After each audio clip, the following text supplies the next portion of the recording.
Keep the items coming. David, you can help out. Rhonda, you can help out. If you type some items in the chat, it'll give you some things to look at. So number 12 is calendar. So 11 is CD. Got that. Number 12, calendar. Okay, number 12 is calendar. Number 13 is clock. 13 is clock. Okay. Okay, got it. Number 14 is tape. All right, I got 14.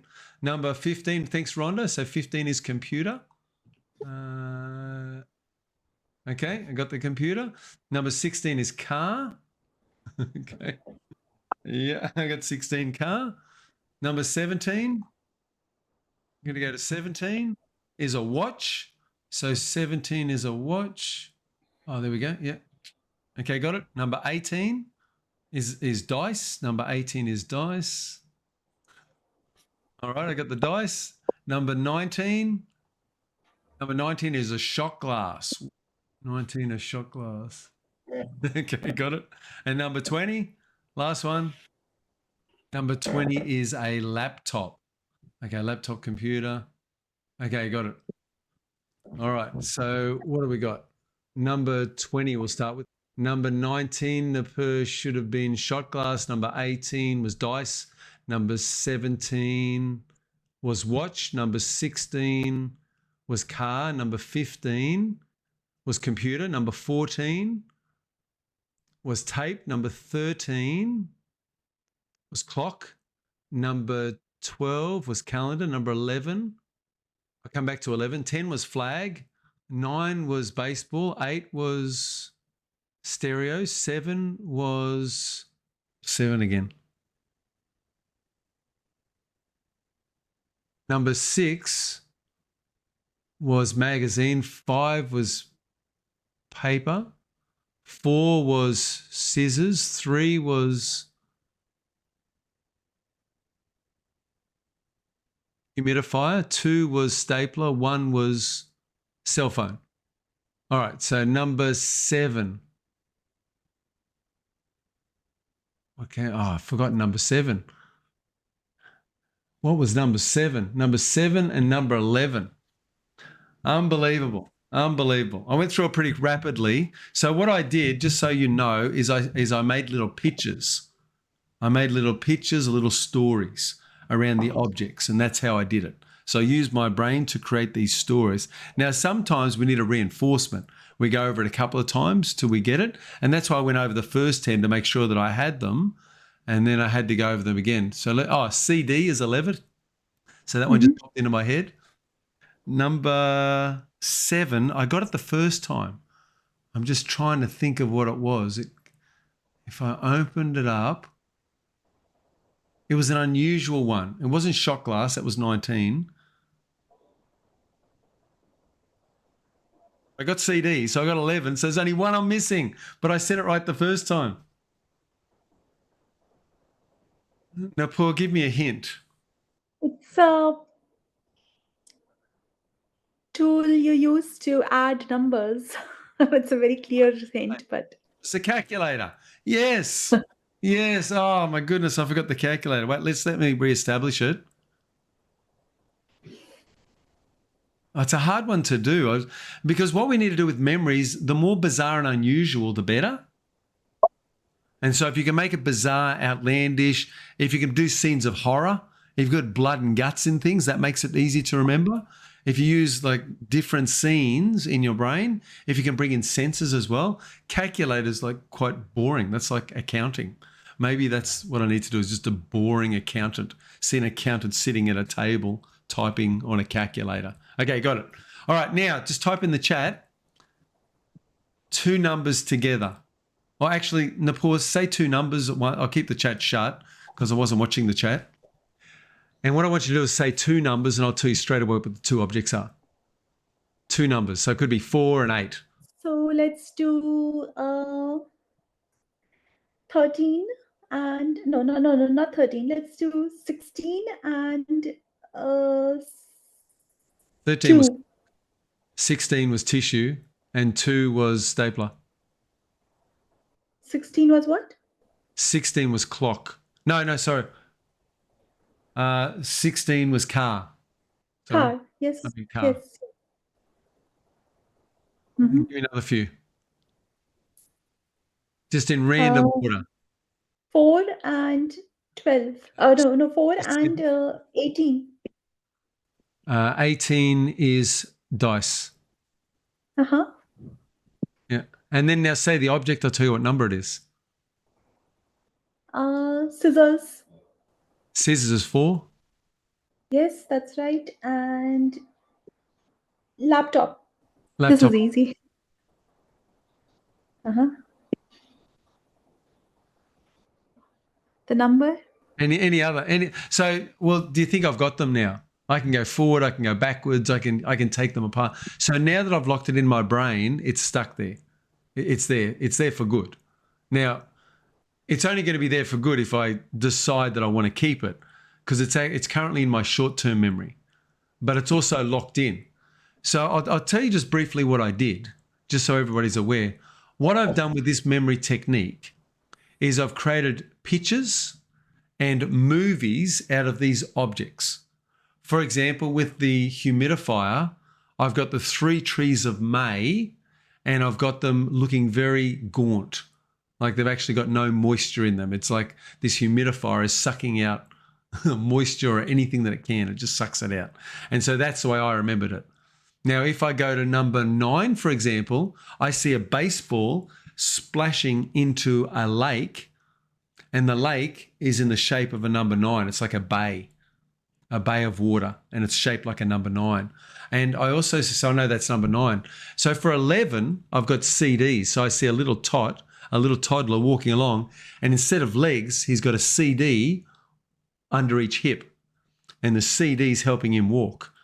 So you get the idea. So what I'm doing, and with number 15, I've got a monkey, and his tail is wrapped around a computer. And because his tail is wrapped around a computer, I know number 15 is computer. Number 16, for example, is a car, because I can see a tissue is on the windscreen of the car, and the person crashes into a tree. And so number 16 is car. And so I've created these little stories in my brain that help me to remember the items. Just drop yes if that makes sense. Does that make sense? That's how I did it. And that's how, like I don't need to look at the words. It's actually easier for me not to have a list of words. All right, so welcome to today's webinar. So today what we're looking at is memory skills and memory tools and enhancing your memory. Now, when it comes to memory, when it comes to enhancing memory,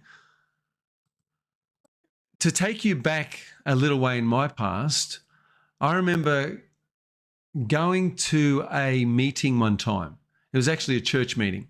And I was sitting there and I saw a man get up, and he was African-American descent. And he stood up and he spoke incredibly well. He was incredibly talented. He was incredibly intelligent. And he delivered a 20-minute presentation, and he didn't look at his notes once. He had memorized content, stories, quotes, and he continued to roll this presentation over in such a way that I was just completely gobsmacked by it. I was completely impressed with what he'd done. In fact, he had my attention. I was fixated on what he was doing. And I couldn't believe how cleverly he had done it, and how it intertwined these complicated thoughts and woven them together in such a way that I was impacted while I was watching it. And I wanted to learn that skill. Now, today we have a thing called TED Talks, which you've probably heard of. This was back when I was a teenager. So it's a long time before there was such a thing as TED Talks. It was even before the internet. We didn't even have, all of these videos that we can now watch and way to connect around the world like we do today. And so it was before all of that. And I remember at the time just thinking, I need to learn that skill. I would love to develop my memory so that I'd be able to do that. Now, a few years earlier than that, I saw a presentation like you just saw with me. Now, I did this with my eyes open. The woman that I saw had her back to a board, her eyes were closed, and the seminar leader went up to the board and he would write down answers on the board as to the objects that people were telling him. And she was able to memorize all 20 of them with a back turn, just like I demonstrated today. Now, realize this, that she was an assistant. So the seminar leader didn't do the activity. He had an assistant do that for him, and he was running the seminar. Now, I do it today. I do both jobs. I not only run a seminar, but I also do that memory technique, and I can also do it, if you notice, with my eyes open. Now, some people can visualize okay with their eyes open. Others like to shut their eyes for better visualization. Now, if you're just beginning to visualize, then I recommend, yes, shut your eyes because it makes it easier to focus your mind. But once you get good at it, like myself, you can actually do it with your eyes open. So you don't even need to shut your eyes. You can keep them open. You can still memorize items, just like I did. Okay, because you're just creating movies, pictures, scenes in your mind. I create stories. And what we do as human beings is we remember stories. Now, sometimes I need to go over it, like in the case of that calculator, I hadn't created a good enough story. And so I forgot what the item was. Whereas if I'd taken the time and I had more time and create a really good story, then you never forget it. You can retain it in your short-term memory, turn that to long-term memory, you can keep it forever. So it is possible. So in light of memory, there's a couple of times that I saw activities done, I was impressed by it, and I thought I need to develop that skill. And at first I thought that I wanted to develop it just for my own benefit, just so I could maybe memorize jokes and be the life of a party. I thought that'd be a great thing to do. But also as time went on, I discovered that it's necessary for work life, it's necessary for relationships, and it's certainly great when you're in a business. So if you run a business for yourself or you're part of a business, then memory is really important, even necessary asset to your life. Now, the other thing that I wanted to mention now that I'm heading up and getting older in years is that at age 49, I've got to start thinking about the latter years of my life, the so-called golden years. And what we know is that diseases like dementia and other mental health conditions can impact somebody's memory and their mind. And there's an old saying that says, if you don't use it, you lose it.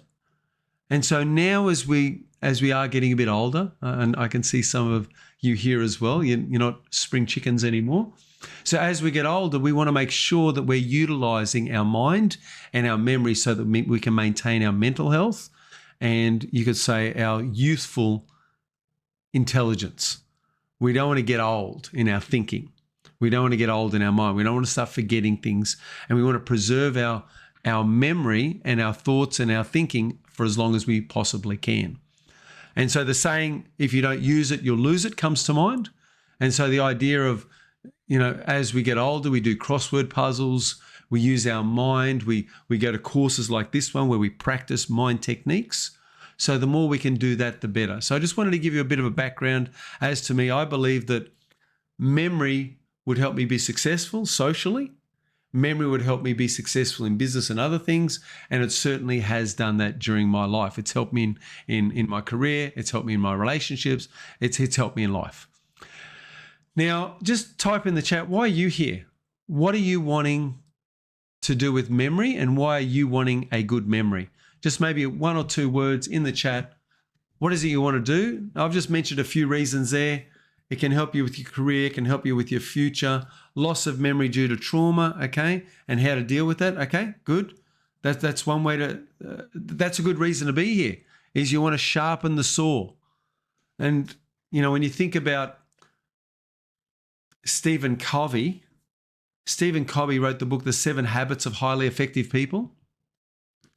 And one of those habits, habit number 7, was actually sharpen the saw. And so the first 6 habits were about being productive, things like be proactive, begin with the end in mind, think win-win, synergize, different habits. But then the final one was sharpen the saw. And sharpen the saw is sharpening your memory. It really is. It's making sure that you're using the processes of your mind. There's 4 major processes in the mind, and this is really what I call key number 1.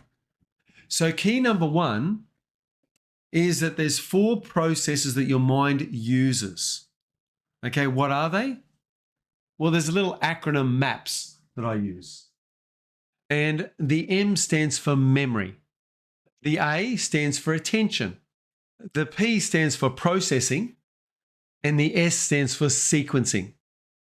And so really when it comes to your mind, there's 4 major functions that your mind does. And I use the acronym MAPS to remember this. So it's memory, attention, processing, and sequencing.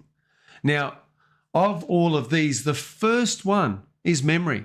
The leading one is memory. Memory is right at the top. Because if you can remember, then that's going to help you hold attention. If you remember to hold attention, you can hold attention. If you remember how to process something, you process it easily. If you can remember the order of something, you can work on your sequencing. And so memory is foundational to a good, sharp mind. And so that's why I always start with memory skills. We do memory as the first step. Memory is number one. All right, I think somebody told a joke. Can't recall people's stories, drama. No, it's not a joke.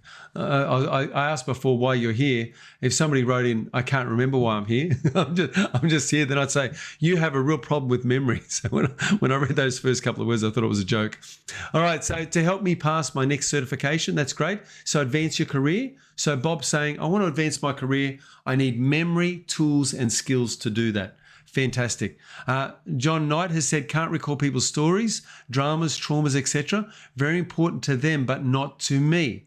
That's a critical thing, John. If it's not important to you, then it's harder to remember. If it is important to you, then it's easier to remember. And so one way that you can do it, and the shift that you can make is, yes, improve your memory skills, but the better shift to do is to actually pay attention and actually really care about what other people are going through. So if you pay attention and care about other people and you actually think about what they're going through and you empathize with them, to that degree, you're going to remember a bit better what's going on. And it doesn't take long. It's just that when you're with them and even for a little bit afterwards, think about it.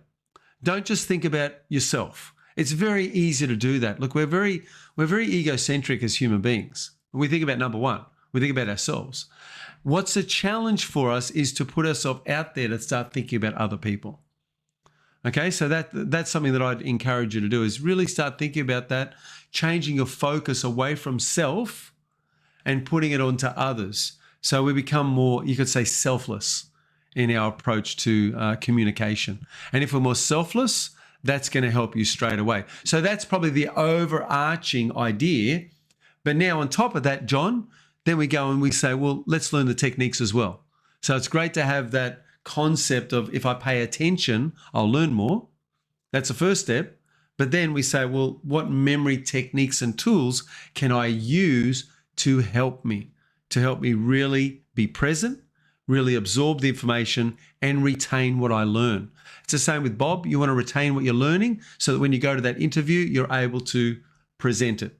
Okay, so think about this. This is the first key. So the first key that I want to share with you is this idea that we've got a wonderful ability to remember things. And if they're important to us and we pay attention, we remember them. So that's the first concept. And this comes under this acronym MAPS, is that our memory helps us with all of these other processes of the mind. Okay, memory is number one. And so here's a couple of things to think about. When you drive your car and you park your car and you get out of your car, who's ever forgotten where they're parked? Who's ever parked their vehicle at a shopping centre, forgotten where it is, gone to find your car, it's gone.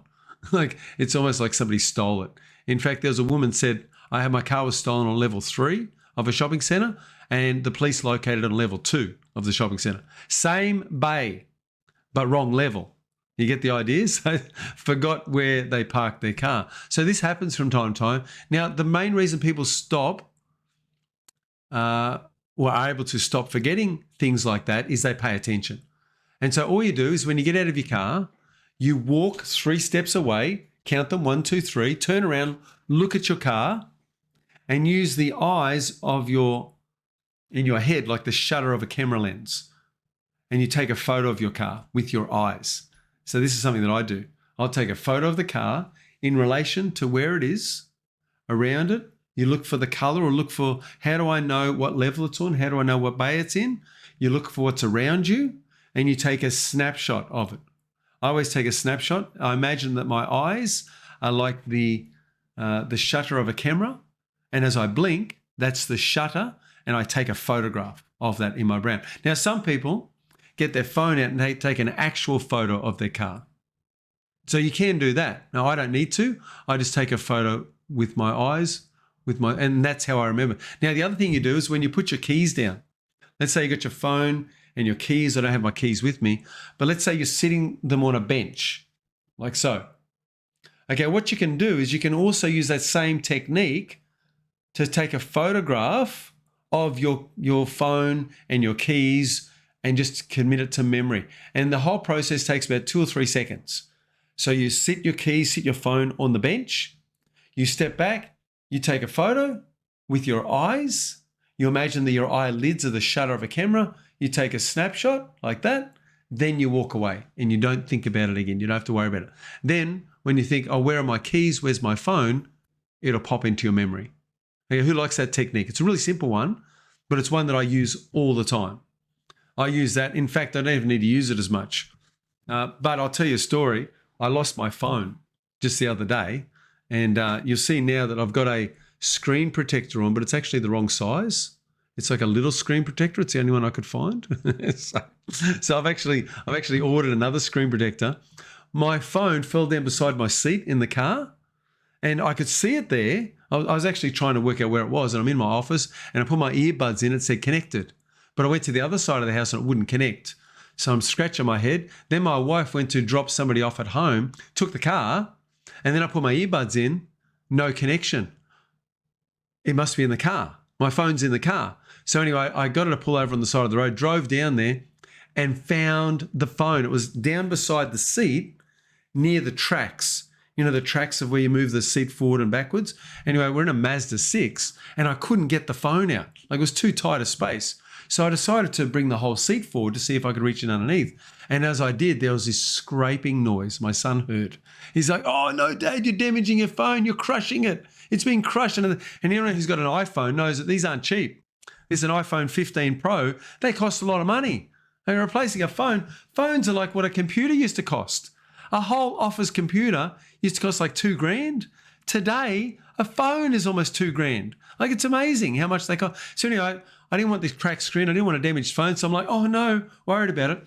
We ended up getting it out, and I saw it, and the whole middle section was just scraped right down the middle. I was like, oh no. But then I thought, wait a sec, it's got a screen protector on. I pulled it off, and lo and behold, perfect. No scratch on the actual phone. So those screen protectors, I tell you what, if you don't have one, get one. They will save you. So this was the track of the seat in the car that was dragged along and scraped deeply along that. Anyway, I got the phone. So anyway, that time I couldn't remember where the phone was because I didn't pay attention. It slipped out of my pocket. Oh no, terrible when that happens. Okay, so I didn't know where it was. Now, if I put it on the bench though, I step back and I take that photograph so I can remember. And so when it comes to memory, you've just got to take a little bit of care and attention to remember. Now, why did I remember 20 items? Well, 19. And I remembered 20. Okay, came back to me, the calculator. So the reason I remembered 20 items was I paid attention. I concentrated. When you told me the object, I created a story in my brain and I connected it to what's called a memory peg. So what I demonstrated was memory pegs. Okay, now, can I just do that naturally? Is that just an innate skill that I have? No, I had to practice.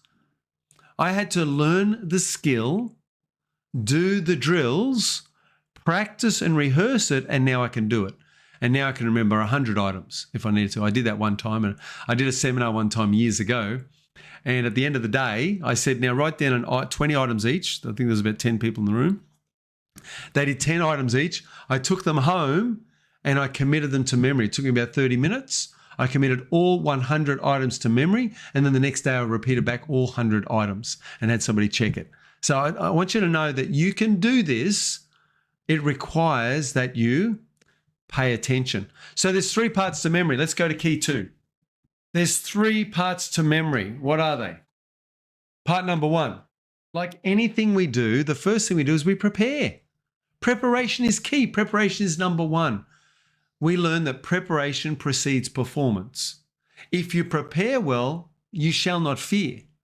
So preparation for life, for your health, for a trip or a holiday is going to mean success in that activity, that holiday, the vacation, whatever it is you're doing. So preparation is key. Good preparation leads to good results. If you prepare well for an interview, you're going to do better at the interview than if you don't. So when it comes to your memory, the first thing we do is we prepare ourselves to memorize. Now, how do we do that? Well, there's a few things you can do. You can get excited. You can get yourself into a childlike state of excitement. You could become curious, get into a curious state. You could close your eyes and meditate and get into a meditative state. So your state plays a big part in this preparation. And if you can become more childlike in your mind, then you're going to remember better. If you're happy, if you're having a good time, how's your memory? What about if you're angry, depressed, or upset? What's your memory like then? Well, if you're angry, you're self-absorbed in your anger and frustration, your mind won't work as well and you'll have trouble retaining information. Okay, so the idea is you want to enjoy the process of learning as much as you can. And one thing that we find in school is that because learning is forced on people, quite often they don't learn, they don't want to learn. Whereas if learning is fun, then children in bilingual neighborhoods can learn 2, 3, or 4 languages. And they do it effortlessly. They're just having fun. They're just enjoying time with their friends. And so preparation is key. And so when it comes to preparation, we want to think about ourselves being childlike. We want to think of things like mental regression. We want to think about things like using the faculty of your imagination. We want to think about the emotions that we run. So preparation is key. So that's the first step. If you want a memory that works, prepare to learn. Prepare yourself to absorb information. Preparation is key. Number 2, the second thing we want to talk about after preparation is installation. And you say, what are you saying? Is my brain like a computer? Well, no, computers are like your brain. We came first. Yeah, well, we outdate computers. Human beings were around long before computers were around. And so we came first, and what they did was they used the brain to create computers and computing. And so they're following the processes that we already run in our head. And this is where the idea for the computer came from. Okay, so preparation, install. So what we do with the install phase is we install information. Now, how do we do it? Well, I explained it before. If you use things that are graphical, things that are big, things that are small, moving pictures, things that are bizarre, unusual, then you remember it better than if you don't. If you don't pay attention, preparation, and you don't install it correctly, and that's the install phase, if you don't somehow get yourself to remember, then the likelihood of you forgetting increases. Now, if I met somebody and his name was Bob, then I might think of somebody else I know called Bob. And I might look at his face and say to myself 7 times, Bob, Bob, Bob, Bob, Bob, Bob, Bob. And then I might say, Bob, what do you do for work? And Bob, do you live around here? And Bob, are you in a relationship? And so what I do is, as I ask questions of Bob, I say Bob's name. Why am I saying Bob's name? Well, auditory. Okay, as I say it, I'm hearing it. So now I've got this auditory memory being built up where I'm stating the name out. Okay, I'm also saying it in my mind. So I've got that auditory digital. And that is for our mental rehearsal or our self-talk. We go over it in our mind. We say it to ourselves. Okay, so repetition is the mother of all skill. And as we repeat someone's name, we're going to remember it better. But that's not the only technique. In fact, you don't even need to be in a conversation with Bob to remember Bob's name. There's other ways to do it. Another way to do it would be when you meet Bob, you pay attention. Bob. Interesting. Very simple name, 3 letters. You might make up a little story about Bob's name in your own mind. Or, alternately, Bob says his name and you might think, okay, Bob the builder, I'm going to imagine that there's a stamp on this person's forehead, a picture of Bob the Builder. Bob he's got a bucket in one hand and maybe a drill in the other hand. And here's Bob the Builder going out to build something. And so I'm looking at that and I'm making that visual connection. I'm bringing his face and Bob the Builder somehow together. And as they merge together, now I'm going to remember Bob's name. You see how that works? I've gone through a number of different processes there. Any one or any number of these processes can work on their own. And if you use them all together, it just gets stronger and stronger. You see how it works? So thanks for letting me use your name, Bob. And we've got a Bob in the audience, that's all. So anyway, that's the way to do it. That's how you remember Bob's name. Okay, now not just Bob, it's Kelvin, it's everybody else. Kevin, David, John, even Napur. Okay, Napur is an unusual name, especially I've never met a Napur before. So it's not a common name in Australia. I've never met one. Okay, maybe I'll meet another one day if I'm doing something in India, but it might be a very rare name. I don't know. But what you can do is you can ask a person a question about their name. Like, where did your name come from? What does your name mean? By asking a few little questions about someone's name, especially if it's unusual, that can help you remember it. Because now there's curiosity around it. You're going into a childlike curious state about the name. Now, the third step is the recall step. Third step is recall. So what you've got is you've got preparation, you've got installation, now we've got recall. So this is the third part of the memory process. And this is probably, arguably, the most important part. But you know what? You would say that each of these parts are as important as each other. There's no one part that's the most important. They're all important. All right, so preparation, install, recall. What is recall all about? Well, recall is getting the information, finding it somewhere in your brain. Now, here's the truth. You've absorbed everything, every conversation, every tree that you've walked past, you've absorbed how many branches and how many leaves are on that tree. Your unconscious mind seemingly knows everything. Think about it from that phase, from that state. In fact, there was a person, he walked past a vehicle and a person was kidnapped by somebody in that car. And so through meditation, a medium worked with that person to discover what the license plate of that car was. The person wasn't paying attention, which means they didn't see the car. They didn't see it, but they did see it. Somewhere in their mind, they absorb that information because you see everything. Like if you're looking in a direction, you see everything. You may not be focusing in on certain parts, but your unconscious mind knows more. And there's so much that comes in via our five senses that we can even comprehend or understand. Now, we don't take it all in consciously because otherwise you'd fall into a heap. You'd become a mess. But we do take it in unconsciously or subconsciously. So we're always taking information. There's 2 million bits of information coming in every second via the five senses. But you and I are only aware of a very small amount. It's whatever we focus on. Think of yourself being in a dark room and you have a little flashlight. Well, that's the way we control our mind. It's the flashlight of our focus. And so we can only see what we're looking at. We can only see what we're focused on consciously. But unconsciously, we know all sorts of things. So it's incredible what we know. And so think about crimes being solved. Think about other uses for regression therapy, so to speak, and other types of memory extracting behaviors and tools and skills. It's just incredible. Like there is no limit to this because your mind knows so much. It knows an incredible amount, far more than your conscious mind knows. Now, in light of that, recall is an interesting one because if you've prepared well and if you've installed well, then recall becomes easy. It becomes effortless and easy. It really does. But what happens if you didn't install it properly? What happens if you didn't prepare it well?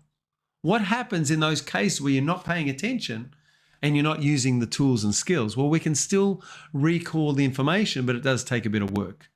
Okay, what I did when I was going backwards from 20 with those numbered items, if you remember, I skipped number 11, CD. Now, the reason I skipped number 11, because I got to number 11, I had a little bit of a panic. And my panic was, oh, I don't remember this. And so when we start to panic, we start to get frazzled, and this can cause our memory to be reduced. So what I did was I just took it in my stride and I just skipped over it. And I went to number 10, number 9, number 8, so on and so forth. And then I got to another one, skipped over that. Okay, number 7.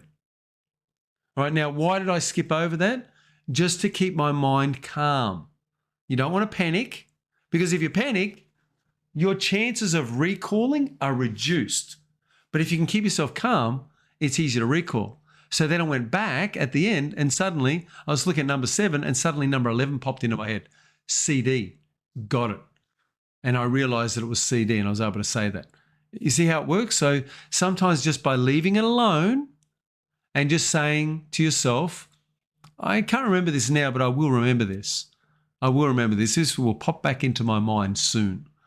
Now, if we start saying that, and if I had more time and I hadn't have said calculator and I had waited, I might have thought about it during the class. My brain might have gone, oh, by the way, number 7 is here, and might have popped that back up into my head. So the worst thing you can do is think to yourself, oh, I'm not getting this. I'm not going to remember it. I can't remember.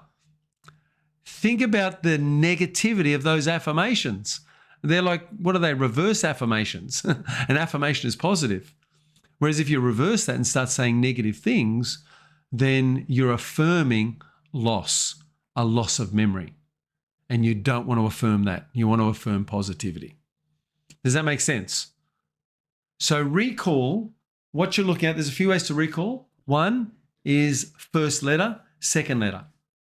How does that work? Okay, this person I met, his first name, I can't remember it. What's his name? And then I start going through the alphabet. Is he A for the first letter? No. Is it B? Oh, yeah, I think it's B. B feels right. Okay. What about second letter? A? No. B? No. There's no B. C? No, it doesn't work. It's got to go to consonants. Okay. So we start going to the letter and go, O. Yes, that's right. Bob. And then I'll work out that it's Bob. So first letter, second letter is work through the alphabet, letter by letter, until you find the one that feels right and you find the one that sounds right. You start saying, okay, yeah, that seems right. The name starts with this letter. Great. Now you're partway there. You might then have to go to the second letter and do that. Okay, so that's one way to recall information. Another way to recall information is to go back to the same state you're in when you installed the information or when you're preparing to install the information. So whatever state you're in, if it was a memory and you wanted to remember some events around it, and then what you would do is, put it this way, I quite often do inner healing work with people. And when I do inner healing work, some people say, oh, I can't remember any happy time when I was young. I said, that's okay. Just remember the most recent happy memory you've got. And they go back to that memory and I said, now relive the memory. Imagine you're looking through your own eyes, feeling those feelings. And so they get themselves back in that feeling again, that feeling of happiness. And then what I'll say to the person is, okay, was there another time that you felt that way when you were young? And what'll happen is the emotion may spur another memory. And then they can go back to that former memory. Does that make sense? That's another way to recall it, is go through the emotion pathway and take the emotion back to the thought or back to the memory. And you can do it that way. So if you revisit the emotion, go back to the thought. Other ways to remember things, recall it, would be to positively affirm in your mind, I will remember this. This will come back to me. And then sometimes later in the day, the memory pops back or the thought pops back. When it does pop back, pay attention to it. And some people like to even write things down. And if you write it down, put it in your calendar, put it in your phone, that can also help you. Okay, but what you don't want to do is use your phone as a replacement for your memory. You want to use your memory and then have your phone as a backup for your memory. So regularly look at your phone, but rely on this, practice with this. Use your memory, use your mind. Shopping lists. We get lazy, we write all the things down that we need at the shop. But what if you could practice using memory skills? And I know it takes a little bit of time to install it, but if you lose the paper, you've driven to the shop and you lose the paper, You can't remember what to get. You're going to miss something. Now you've got to go for another trip back. That's going to take more time than just taking 5 minutes and focusing on what you need, getting all 20 or 30 items, and then heading off to the shops and working through those items. Does that make sense? Bob, what do you got? Your hand's raised. Yes, as you've probably heard this story, but when you were talking about getting back into that same state, the story of the guy who went out one night, went to a bar, got drunk, took a cab home, couldn't remember where his car was, so he had to get drunk again so he'd remember where his car was. That's funny. That's great. So that's it reminds me of Hangover, the movie. Like Yep. they go back the next day and have to piece together what they got up to. Very funny. Very funny. No, thanks, Bob. I appreciate that. All right. So key number 2 is the steps of memory. So if you remember, key number 1 was the functions of the brain. Key number 2 is understanding memory. All right. Now, where do we learn about the functions of the brain? Well, I provide courses and training around memory. So there's courses and training around memory, and it just so happens I've got a memory course coming up in a couple of months, and I'd love to tell you more about that. Now, some people say, well, I'm not very good at memorizing things. Well, that's why we need community help. That's why you need a course or a program, and then you need some support to ensure that you not only learn the techniques and skills, but you put them into practice. And so that's why I've created a community to do that. So I have and run what I call Access World Seminars, which is a little project that I began in 2015, and it's moved from a project into an actual business whereby I bring people in who are interested in improving skills, and it could be life skills in their life that they need improvement at, or it could be other things. Now, who's interested in finding out about that program? So I'd just be curious, because I've shared some stuff about memory today. I want you to take what I've said today and go and use it. You've learned some things today. I talked about keys, phones, names, a few basic things. But if you'd like to learn memory pegs, like I demonstrated at the beginning of this course, if you'd like to learn that, then come along to the training course, because I'll be teaching that process. You'll be able to learn how to do that for 10 items. So by the end of the class, you'll have 10 items down and you'll be able to do it. All right, so that's the memory skill training. So who would like to learn more about that? Would you like to learn about the course whereby you can learn to do this? You're going to get memory pegs. I'm going to explain, demonstrate, you'll get to practice that. You're going to learn memory palace. I'll explain, demonstrate, you'll get to practice that. I use the training model. It stands for explain, demonstrate, practice, and then the third one is evaluate. So that's the training model. That's what I use in these classes. The next one is a visual stack. Now, a visual stack is really good. I do what's called a conversation stack that I'll actually take everyone through. So through the course, you'll do the conversation stack. And the fourth thing is spaced repetition, which is an idea or principle that we talk about. And there's a few apps that you can use that help you with this. And there's a few ways that you can practice making sure that you turn your short-term information into long-term accessible ideas and memory. So if you'd like to learn more about the course or the program, then drop yes in the comments. The course goes for 4 hours, and it's actually combined with 3 other courses or other programs. And so there's Unlock Your Incredible Self is one. There's the money course or program. It's Upgrade Your Financial Blueprint. There's the memory course, and also communication is all contained. So it's called life skills. So what are the 3 major life skills? Ability to attract money, ability to remember and use your brain well, intelligence. And the third one is communication. So those 3 skills, communication, money, and memory, are all contained in this 16-hour course. Look, I believe that you should value education. I value it. I think education is amazing. I'm happy to pay for good education. If I'm going to get lackluster education, then I think that should be free. If it's just information. But if it's good quality education, it's actually worth paying for. So I've taken people through the courses and the trainings before. One woman was wanting to upgrade her employment. She was working in aviation. She was a flight attendant and she wanted to change her position. She wanted to move up the ranks, so to speak, but she was actually laid off during COVID and she decided to move from there into something different.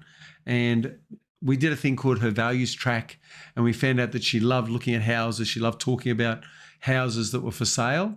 And so she decided to become a real estate agent. Now, moving from the world of aviation to the world of real estate was a significant change. She had to change directions quite rapidly. And the memory tools were helpful for her. And she did become a saleswoman, and she now works in that industry. She now sells houses for a living. And that's because of the memory course. The memory course helped her. She said it helped her to have the confidence to do it and also develop the competence where she could actually move into that other career. And so it was a big career shift. And if you want to change your career, when it comes to learning, memory is right at the top. In fact, I've worked for over 20 years and I'm still a member of the Queensland Police Service. So I work as a police officer. And I only work part-time in that industry now because I do more seminars. So I do a lot of teaching and training. And so that's my number one. It's my full-time gig. And I work part-time as a police officer. And what I've discovered, and what I did discover going through the police training academy, and this is more than 20 years ago, I learned these skills when I was in my teenage years. So when I was going through the police academy, I found that I could pick up the information much quicker than the people that I worked with. And as a result, I got very high scores. You know, if you saw me when I was going through that, I was playing computer games and, I wasn't always concentrating on the work, whereas I knew others that did. They put in twice to 3 times the amount of effort, and yet my memory was sharp and it worked very well because of these tools, because I'd practiced, I'd trained my memory. I could put information into my short-term memory database. I could put it or move it into my long-term memory database so that I could recall it for the exams. And then I could just let it go and off I go. Now, so I know how to install, I know how to recall. I also have used it in my career. In fact, there are many times that I go back to my training at the academy, even still, and it's been more than 20 years ago.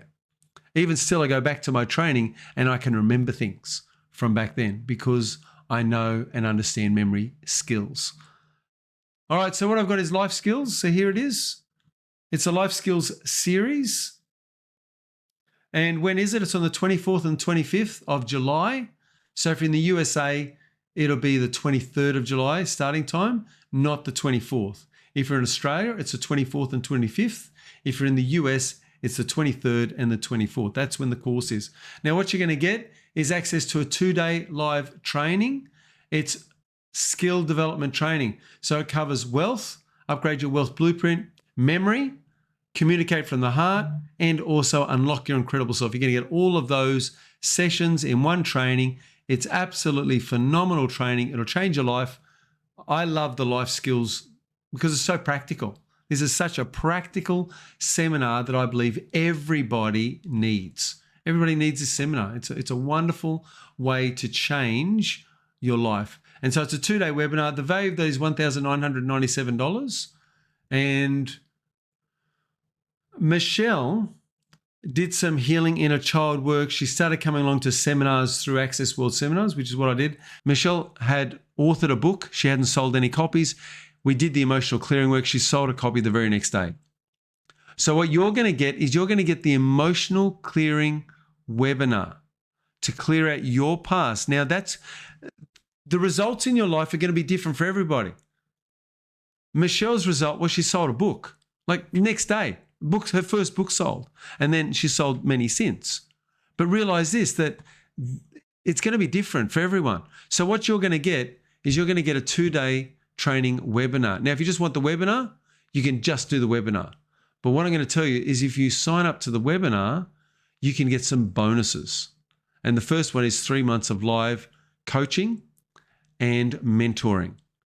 Now, I run live training sessions. They're in person. People come and they ask me questions. I answer them in real time. So if you've got a question about life coaching, if you've got a question about emotional clearing, if you've got a question about nervous system reprogramming, if you've got a question about relationships, health, finances, other areas of your life, I'm a life coach. I help people in their relationship. I help people in their health. I help people with their finance. Where I am a specialist is with the nervous system reprogramming, because I realize that once you reprogram your nervous system, that's going to help your health. That's going to help your relationships. That's going to help your memory and your mind and your future and your ability to attract money into your life, to be a money magnet. All of it comes back to nervous system programming. So that's where I specialize. Questions, though, come to me from every different area and every different context of life and lifestyle. So that's group coaching and mentoring. Now, the value of those two together is $2,894. Now, just so you know, David was coming along to the coaching, and David was focused on money, making money. Anyone here focused on money? Who's saying, who's got a goal for making more money? So that was David. He came along, he's running a business, he's earning $40,000 per month in billings. We started working with his money blueprint, and over an 18-month period, he was earning $140,000 through his business. So isn't that great? That's triple the amount. He was able to increase his income 3 times over. Now, I think that's incredible. That shows you how brilliant David is, how brilliant David's mind is. And as he came through the program, he was able to unlock that brilliance within himself, upgrade his money blueprint, and attract more wealth into his life. Incredible how he was able to do that. So what you're going to get is you're going to get a 2-day training webinar valued at $1,997. You're going to get 3 months live coaching and mentoring, and that's valued at $897. You're going to get 3 months live tool development training. That's where we do the NSR, nervous system reprogramming. Now, the total value is $3,491 with those 3. Now, Nina had some painful lumps on her leg. I did a process with Nina where she was able to do some healing, and she touched the lumps afterwards and she was gobsmacked. The pain was completely gone. So Nina had that change happen. There was another man that came along. Doug was dealing with emotional flooding. He couldn't hold a conversation without getting emotional, and he would start tearing up and his voice would go high-pitched just when he was talking normally. He didn't know what was happening to him, but his emotions were going haywire. So we did a strategy session during the group coaching to help him to change. So I brought in the tools of, it's called strategies, and created a new strategy, installed it into his nervous system, and we were able to reduce the effect of his emotional flooding by about 80% with one technique. Now, isn't that great? Next time he was speaking in public, he said it was nowhere near as bad. He didn't tear up. He was able to get through it quite well, a lot better than he had in the past, and he was so grateful that he could now communicate in public. So what you're going to get is a 2-day live training webinar, 16 hours, valued at $1,997. You're going to get 3 months of live coaching and mentoring, valued at $897. You're going to get 3 months of live tool development training. This will give you the tools into your hand to create the change. And I'm also going to be working with you to create that change in your nervous system. Then you're going to get the emotional clearing course. It's an 8-week program contained in that. That's valued at $497. So total value is $3,978. Now I want to tell you about the emotional clearing process. Once again, the emotional clearing tools and that course. Carla told us that there were tears streaming down her face. She finally forgave her ex-husband, and her inner critic turned into her greatest cheerleader. Now, the other thing that happened with Carla was that she started applying for jobs that were double the income of what she was used to getting. She was running a job, working a job. She was earning 30-something thousand a year. She started applying for jobs up to $100,000. Isn't that amazing? That her financial blueprint changed and she started to believe in herself. She believed that she was more valuable. She knew what she was capable of. She'd done 20 years in a job where she was earning 30-something thousand. She spoke to her boss. They said, no, we're not going to give you another pay rise, just the normal pay increase each year. That's it. That's it. That's all we're going to do. And she decided that, okay, that's it. I'm out. And she jumped ship where she could actually be paid what she was worth. Now, isn't that great? This is what happens to a person's psychology when they go through a training course such as this one. All right, so what you're going to get, you're going to get a 2-day training webinar valued at $1,997. You're going to get 3 months of live coaching and mentoring sessions valued at $897. You're going to get 3 months tour development valued at $597. You're going to get an emotional clearing course and an 8-week program valued at $497. You're going to get recordings of the coaching and mentoring sessions, recording of the live development sessions. You're going to get all of these things recorded so that you can access them and use them and keep yourself growing in your own time and in your own way. Now, let me ask you this. If you were to heal that inner child, would that be worth $4,000, $4,482 to completely heal your inner child? Let's just be hypothetical.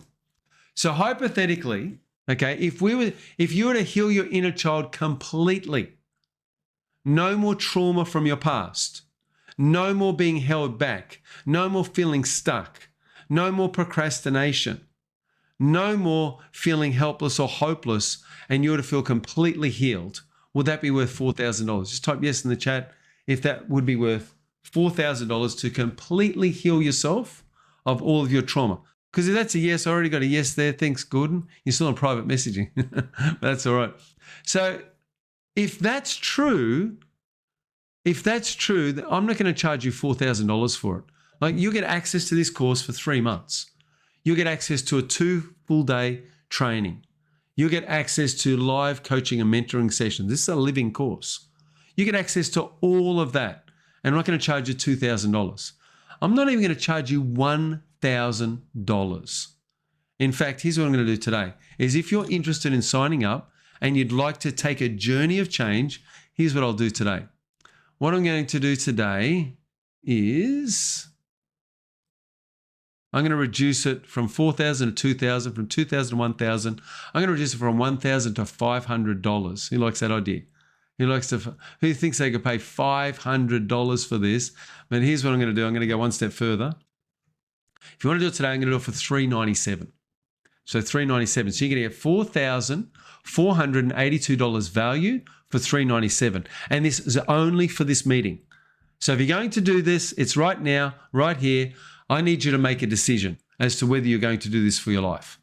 So you make a decision. Now, if you want to do it tomorrow, here's what you get tomorrow. If you say, I want to do it tomorrow, okay, you get the course. You get the course. It's 16 hours in the course. You get that whole course for $397. You get to attend that course, that program, 2 days for $397. That's $1,997 value if you sign up tomorrow.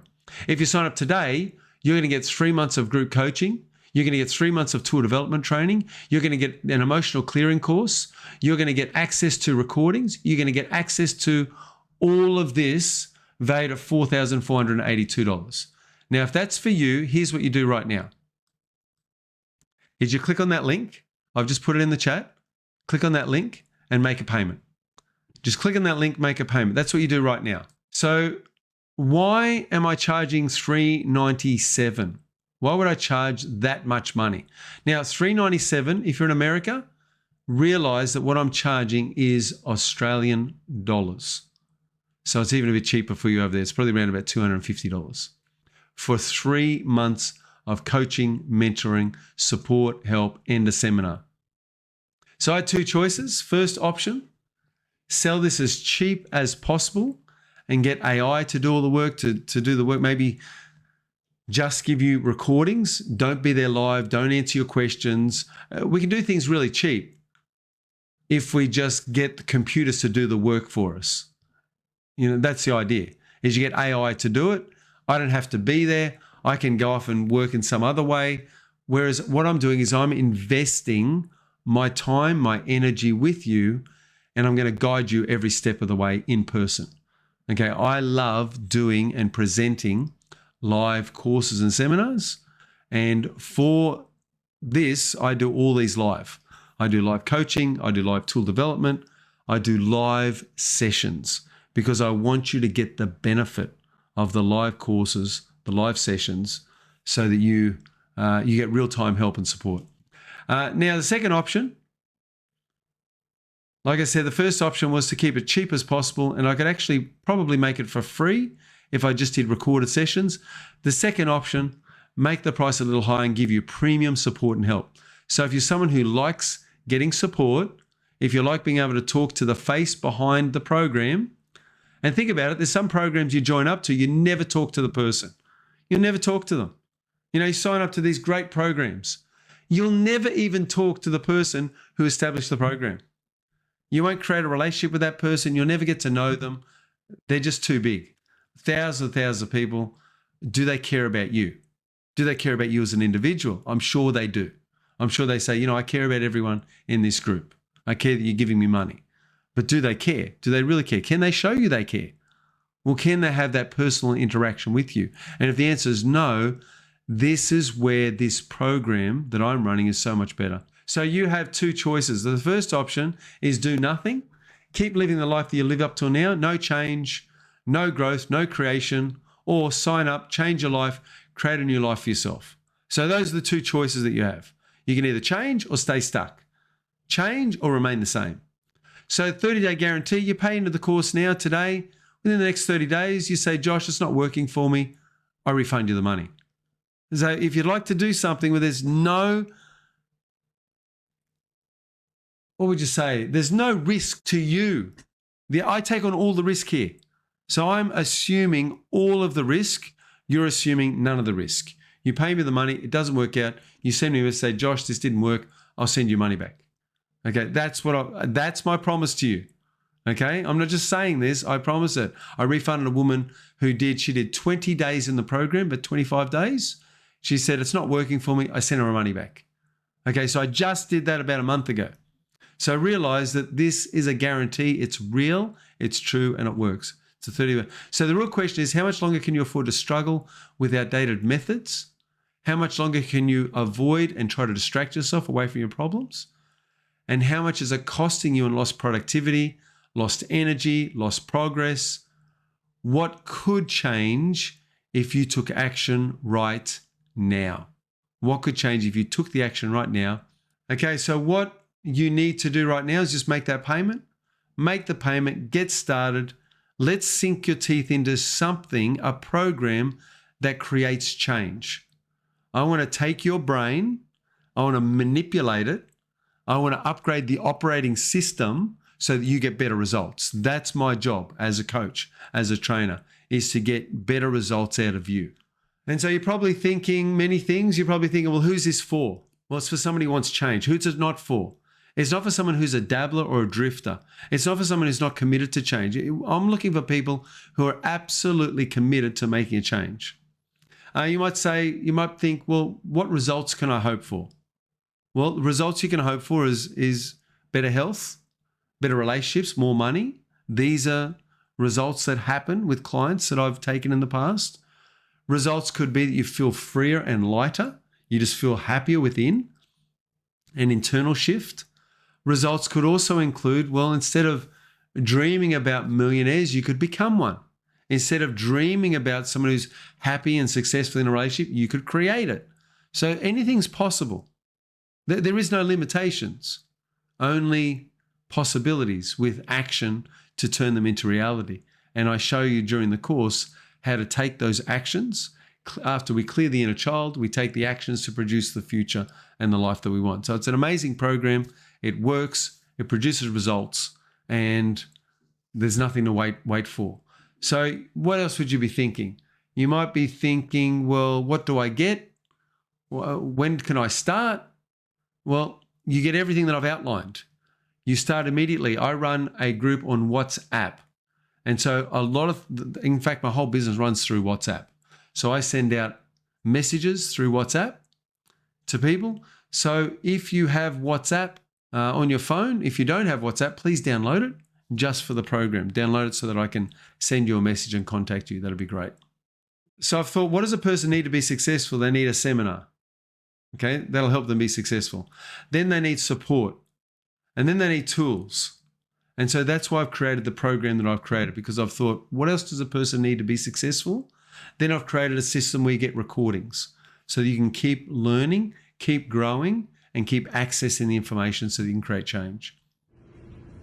Hello, my name is Ellie, and I have been with Joshua and his group since November of 2024. At the time, I had a lot of things to deal with, and I carried a lot of emotional pain. I was the main thing that was bothering me is that I had gotten out of a 27-year relationship with a very emotionally abusive man, and I had 2 kids with him. As if that wasn't enough, during COVID, he found out he had cancer and he died. And so I was left with 2 kids and no help. And I live in a very expensive area. So I had a lot of things to deal with and a lot of things to figure out. So I joined Meetup. And the first day that I joined Meetup, I actually found Joshua's group. I did one free class, one free session that he offers. And after the end of that session, I signed up with him for 6 months of 101 and a year of group sessions. I knew that I needed a mentor because I had worked by myself for 4 years and I didn't see the result I needed. So I figured something wasn't clicking, something wasn't right. One of the best processes that worked for me was the gray room. The gray room, I love it. You know, during the process, I was crying and I was excited. That's where you put the pictures on the wall of the memories you have, memories that has affected you in a negative way, one way or the other. And through the process, you rip them off the wall and then get rid of them. And it is so empowering. It is so amazing that I did that multiple times. I actually did it with him in a one-on-one session. I also did it with the group that we were learning. I love the fact that he also sends videos that you can review and watch yourself and other people. That was like the main thing that I loved. And then, imagine removing all the negative memories from your mind. That's like my superpower now. Another thing that I loved was literally reprogramming or reframing a negative memory. And it's not like, it's kind of like looking at a negative experience that you had in a whole different way.